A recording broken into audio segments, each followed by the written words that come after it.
好啦，歡迎各位同學收睇呢條片啦。今次咧想教下點樣用個計數機咧去將呢個直角坐標同埋 polar 個坐標、極坐標嘅互相一個嘅轉換啦。用計數機咧基本上都揈一聲計完嘅。咁當然你要理解下佢嗰一個坐標本身嗰個意思係點解先啦。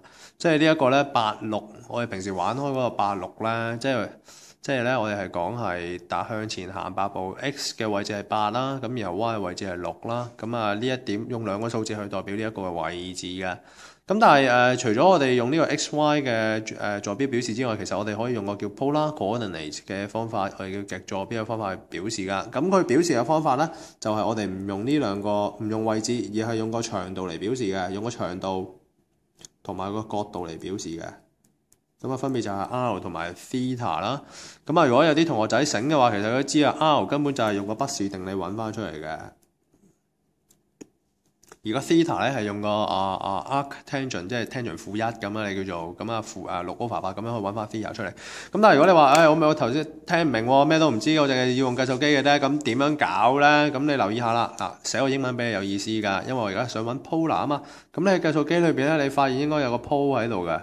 P-O-L， 咁所以咧，你撳個 shift 先，撳個 shift， 話俾人聽你而家揾緊 polar， 我要揾緊乜嘢嘅 polar 啊？係揾緊8.6呢一點嘅 polar 嘅 coordinates。咁所以你一撳之下咧，咁出個10啦。呢個10其實係用畢氏定理走出嚟嘅，再唔係你而家好明顯係用計數機計出嚟㗎啦。咁所以咧，呢個係10啦，就係咁啦。但係你發現後邊仲有一嚿㗎嘛？嗰嚿嘢你點樣揾翻？點樣撳翻出嚟咧？咁要少少 tricky 位嘅。咁你要撳呢個 RCL 先。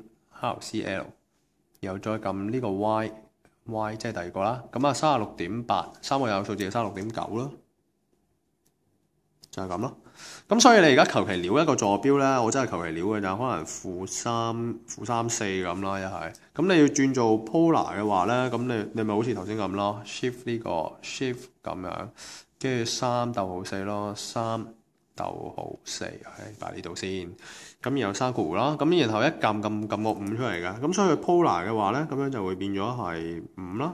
然後再撳呢個咁樣就出個3，-3嚟㗎，啱啱嗰個撳錯咗，錯誤示範。不過你知就得㗎啦。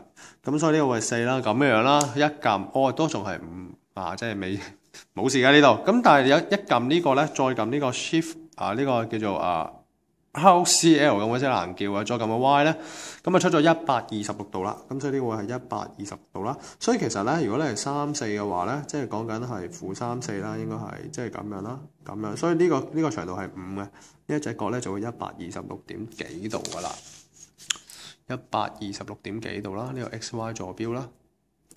除咗rectangular 即係我哋用開轉做 polar 之外咧，調翻轉都可以嘅。即係如果例如佢題目，即係啲 MC 最中意出㗎啦。即係個題目，例如俾我呢個嘅距離係6啦，跟住呢一隻角度let's say 係240度咁啦。咁如果我想揾翻佢正常嘅坐標，當然你可以用翻一般嘅三角形嚟做翻都可以嘅。咁但係如果你話你真係懶到出汁咧，咁我係要用計數機都得。首先你要知你而家係一個 polar coordinate 啦，係叫做6同埋240嘅。如果你想轉翻做個 rectangular，即係我哋平時玩開嗰隻咧，你當然可以用計數機喳一聲計到啦。咁你首先係揾翻個 REC 出嚟啦。我係問緊 REC， 我又要揾翻個直角坐標，係揾緊6同埋240嘅對應嘅直角坐標，所以你撳咗6咯，逗號240。咁計數機佢自己會知㗎啦。第一個係長度，第二個係角度啦。咁俾翻個刪括佢啦。咁你一撳，-3。咁所以咧 x 嘅坐標係-3。咁 y 嘅坐標點撳咧？咁你好似頭先咁啦 ，RCL 一撳。